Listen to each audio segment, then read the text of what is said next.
Most people fail because they confuse motivation with discipline, and that confusion destroys their future before it even begins, because motivation is emotional and emotions change every single day, while discipline is a decision that does not care how you feel when you wake up in the morning, because motivation will show up when the music is loud, when the crowd is cheering, when the video hits your heart. But discipline shows up when nobody is watching, when the alarm rings at 4 a.m., when your body is tired and your mind is making excuses. And most people are addicted to feeling motivated. They wait for the perfect mood, the perfect timing, the perfect energy.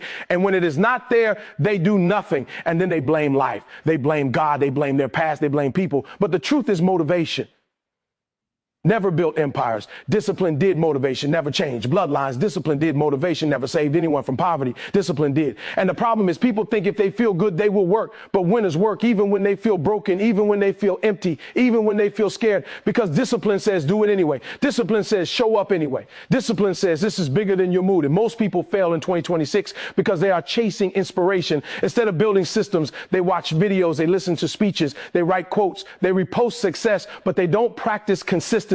And consistency is boring. Consistency is lonely. Consistency does not give instant rewards, and most people can't handle that because they want quick results. Fast money, fast success, fast validation. But discipline understands delay. Discipline understands sacrifice. Discipline understands that what you do daily matters more than what you feel occasionally. And here is the painful truth. Motivation will lie to you. It will tell you rest when you should push. It will tell you tomorrow when you should act today. It will tell you you deserve a break when you have not earned it. And people listen to that voice and then they wonder why nothing changes. And discipline is a muscle. If you don't train it, it becomes weak. And most people have weak discipline because they never practice doing hard things when they didn't feel like. They quit the gym after 2 weeks. They quit the goal after one setback. They quit the plan after one failure. And then they say life is hard, but life is hard for everyone. The difference is discipline. People push through the hardness while motivated people wait for ease, and ease never comes. And discipline does not need applause.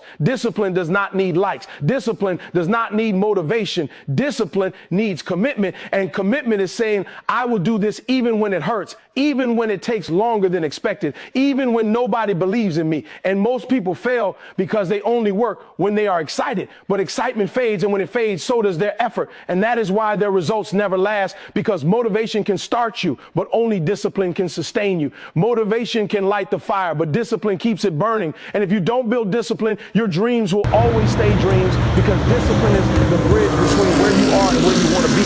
And most people never cross that bridge because they are waiting to feel ready. And discipline says you will never feel ready. You move first and the feelings follow. And people ask why they are still stuck year after year, because their actions depend on their emotions. And emotions are unstable, and discipline is stable. Discipline shows up on good days and bad days. Discipline does not negotiate with excuses. Discipline does not ask permission. Discipline says this is who I am now, and this is what I do. And until people understand that success is not about feeling motivated, but about being disciplined, they will keep failing with a new year, new goals, and the same old habits, because discipline is choosing pain now instead of regret later.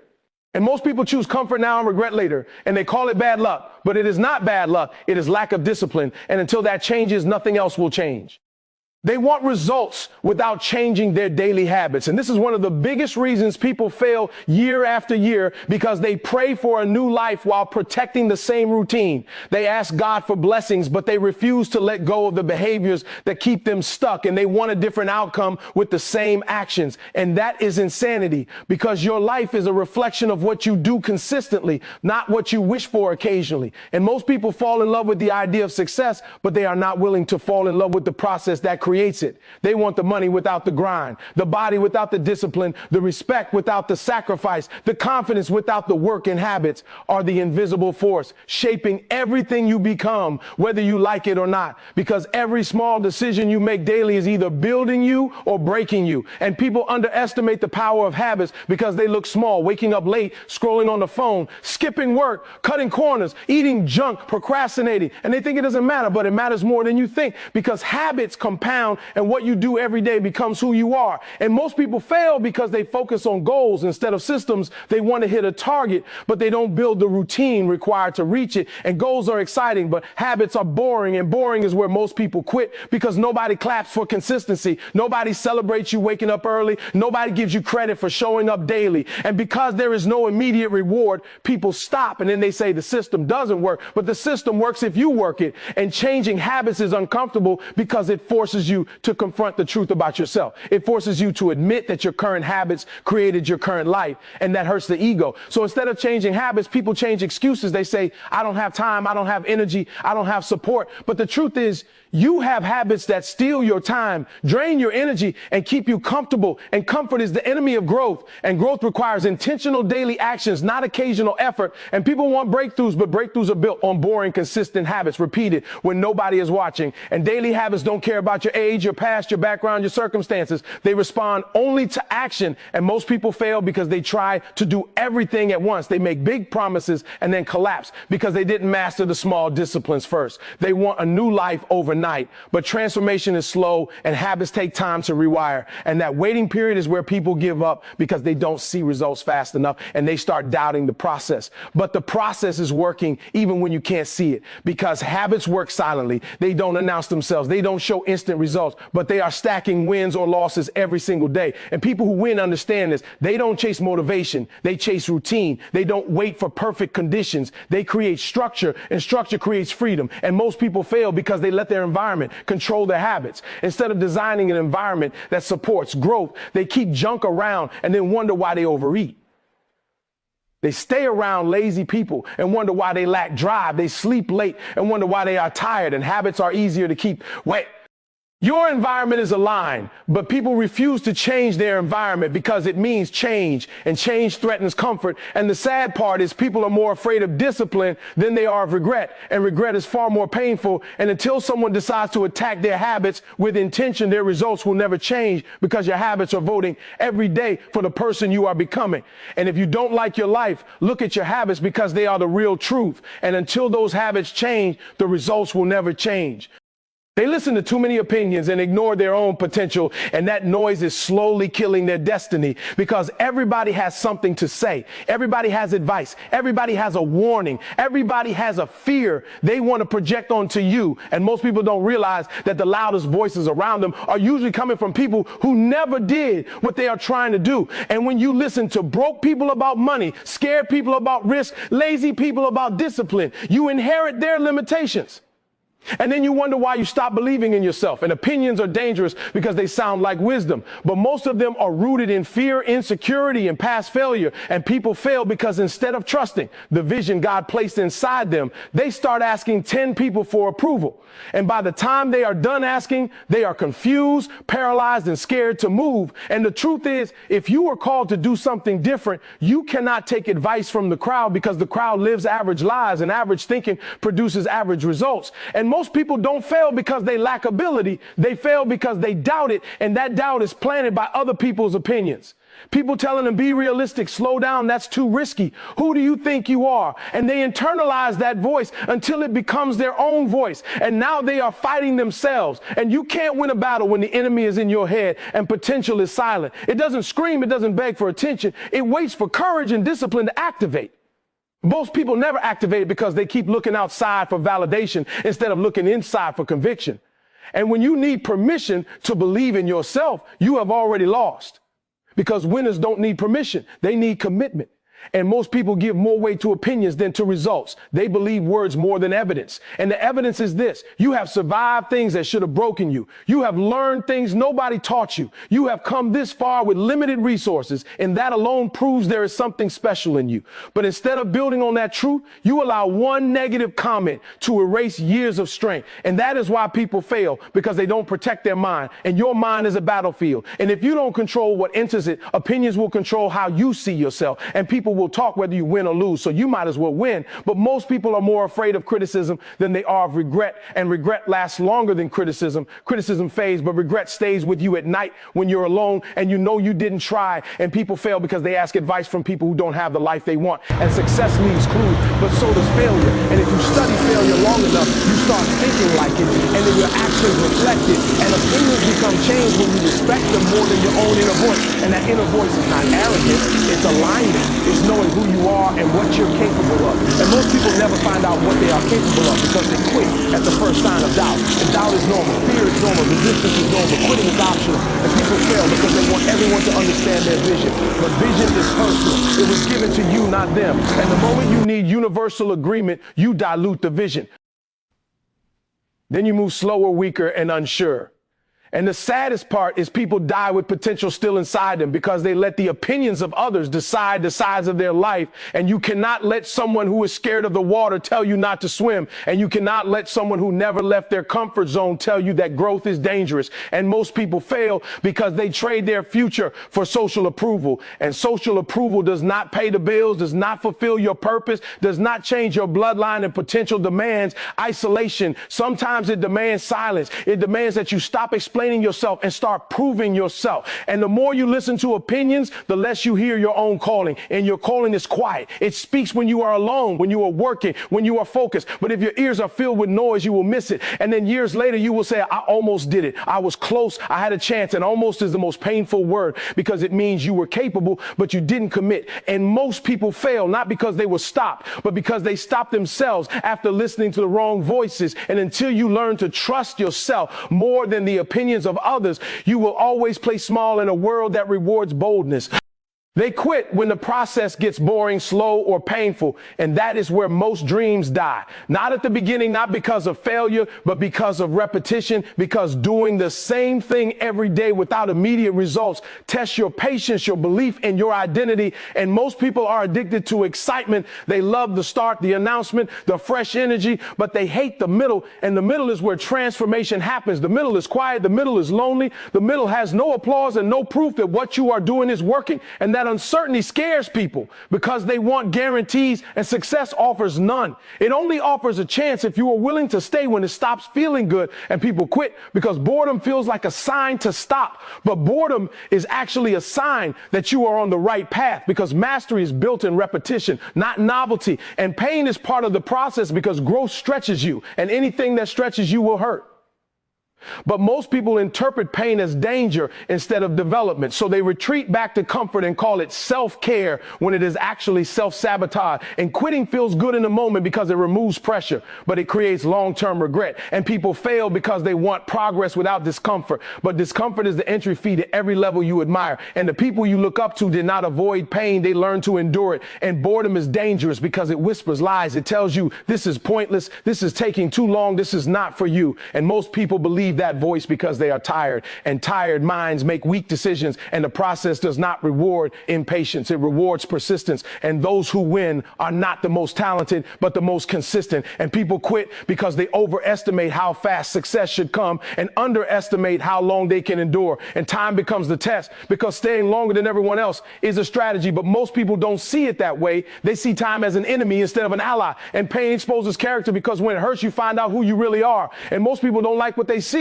so they run instead of rising. And quitting becomes a habit, just like discipline. And once you quit, once it becomes easier to quit again. And soon quitting becomes your default response to challenge. And you start a cycle of starting strong and finishing nothing. And that destroys confidence, because confidence is built by finishing, not by starting. And people fail because they are chasing comfort instead of commitment. And commitment stays even when comfort leaves. And the process is boring because it is simple. Wake up, work, improve, repeat. And there's nothing glamorous about that, but there is power in it. And people want complexity because it feels intelligent, but success is simple, not easy. And the painful part is not the work. It is the waiting. It is doing the work without recognition, without reward, without certainty. And that waiting exposes belief, because if you only believe when you see results, you don't really believe, you are just reacting. And most people quit because they don't trust the process. They want proof before commitment, but the process demands commitment before proof. And that is the price. And those who pay it get to see what others only talk about. And boredom is the filter that separates those who want it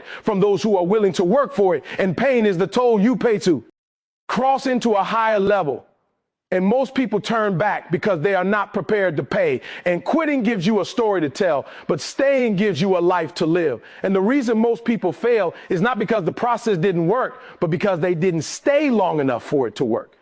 They keep blaming circumstances instead of taking ownership. And that mindset traps people in the same position for years because blame feels good in the moment. It protects the ego. It gives you an excuse. It gives you a story to tell, but it also steals your power because the moment you blame something outside of you, you give that thing control over your life. And most people don't realize that ownership is freedom because when you own it, you can change it. But when you blame it, you are stuck waiting for the world to change, and the world is not changing for you. And people say, I was born in the wrong place. I didn't get support. I had bad teachers, bad parents, bad luck. And while some of that may be true, it does not change the fact that you are still responsible for what you do next, and life is not fair. But responsibility does not care about fairness. It cares about results, and people fail because they would rather be right than be better. And blaming circumstances makes you feel right, but it does not make you better. And ownership is heavy because it forces you to look in the mirror and admit that your choices, your habits, your reactions played a role in where you are, and that truth hurts, but it also heals because it puts the power back in your hands. And most people avoid ownership because it comes with accountability. And accountability means you can't hide behind excuses anymore. And excuses are comfortable. They let you sleep at night without changing anything. And people fail because they confuse explanation with justification. You can explain why something happened, but you cannot use it as a reason to stay the same. And most people stop at explanation and never move to execution. And ownership is not about blaming yourself for everything. It is about taking responsibility for your response to everything. And you may not control what happens to you, but you control what you do about it. And that control is everything. And people who win understand this. They don't waste energy complaining. They invest energy improving. And improvement requires humility because you have to admit you don't know everything. You have to admit you made mistakes. You have to admit you need to grow. And ego fights that. Ego wants to protect its image, while ownership wants to build your future. And people choose ego over growth. And then they wonder why they are stuck. And blaming circumstances creates a victim identity. And victims they wait for help. They wait for permission. They wait for conditions to improve. And when it's moved, they move in bad conditions. They move without support. They move without guarantees. And that movement creates momentum. And momentum changes circumstances, not the other way around. And people fail because they are addicted to complaining. And complaining becomes a habit. And habits shape identity. And soon you are no longer someone who had problems. You are someone who is defined by problems. And that identity limits your actions because you start acting like a victim even when opportunities show up. And ownership is scary because it removes all excuses. It says, if this is going to change, it starts with me. And that level of responsibility scares people because it means you can't blame the economy, the government, your family, your past anymore. And while those things influence your life, they do not get the final vote you do. And people fail because they want sympathy instead of solutions. Sympathy feels good, but it does not build strength, and solutions require effort, discipline, patience, and ownership demands all three. And ownership is not a one-time decision. It is a daily practice. It is waking up and asking, what can I do better today? How can I improve my response? How can I take one step forward? And most people don't ask those questions. They ask why me, and why me keeps you stuck, while what now moves you forward. And people who change their lives stop asking why and start asking how, and that shift changes everything. And blaming circumstances keeps you small because it makes you believe you are powerless, and you are not powerless. You are just unwilling to take full responsibility. And the moment you do, your life starts to change because ownership turns obstacles into lessons, setbacks into feedback, and pain into purpose. And most people fail not because life was too hard, but because they refused to take ownership of their life when it mattered most. They plan the year, but don't commit to the work required to win. And that is why nothing changes when the calendar changes. Because planning feels productive, it feels responsible, it feels like progress. But planning without execution is just imagination. And most people fall in love with the plan because the plan is clean, the plan is perfect, the plan has no resistance, but the work is messy, the work is uncomfortable, the work exposes weakness. And that is where people pull back and they tell themselves, at least I have a plan, but a plan cannot save you, discipline can. And people fail because they confuse clarity with commitment. They write goals, they set intentions, they make vision boards. But when it is time to wake up early, to say no to distractions, to show up tired, to stay late, to sacrifice comfort, they disappear. And commitment is proven in action, not in words. And the work required to win is not glamorous. It is repetitive, exhausting, and often unrewarded for a long time. And most people are not prepared for that gap between effort and results. And that gap is where dreams die, because people expect the plan to carry them instead of carrying the plan. And planning is safe because it does not require courage. But work requires courage, because work risks failure, embarrassment, and rejection. And people fail because they would rather look prepared than be tested. And commitment means you accept the cost before you see the reward. And most people want to see the reward before they pay the cost. And life does not work that way. And the work required to win demands consistency, not intensity. And most people start intense and fade out because intensity is fueled by emotion, and emotion is temporary. But consistency is fueled by identity. And identity says, this is who I am regardless of how I feel. And people who win don't ask if they feel like it. They ask what needs to be done, and they do it. And most people plan their goals around their comfort instead of planning their comfort around their goals. And that guarantees failure, because winning requires you to rearrange your life, your time, your priorities, and sometimes your relationships. And people are not willing to do that. They want success to fit neatly into their existing lifestyle, and success does not fit. It demands change and sacrifice. And people fail because they underestimate the level of commitment required. They think they can do it part-time. Think about it. Occasionally work on it when it's convenient and still get full-time results. And that math never works. And commitment means you show up when it is boring, when it is hard, when nobody is watching, when you are tired, when you are doubting yourself. And that level of commitment exposes who really wants it and who just likes the idea of it. And most people like the idea of winning more than they like the work of winning. And planning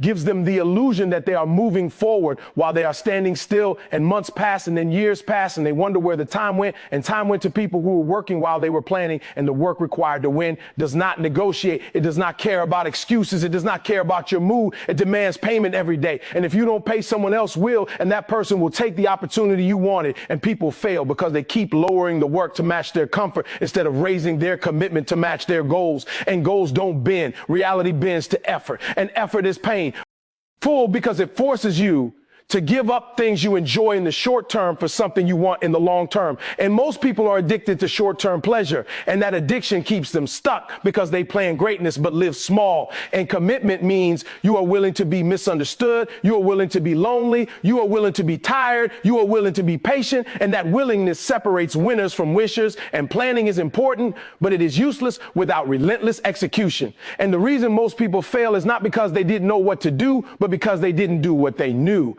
And knowledge without action is wasted potential. And potential does not reward you, action does. And until people stop worshiping the plan and start honoring the work, their plans will stay on paper and their lives will stay the same.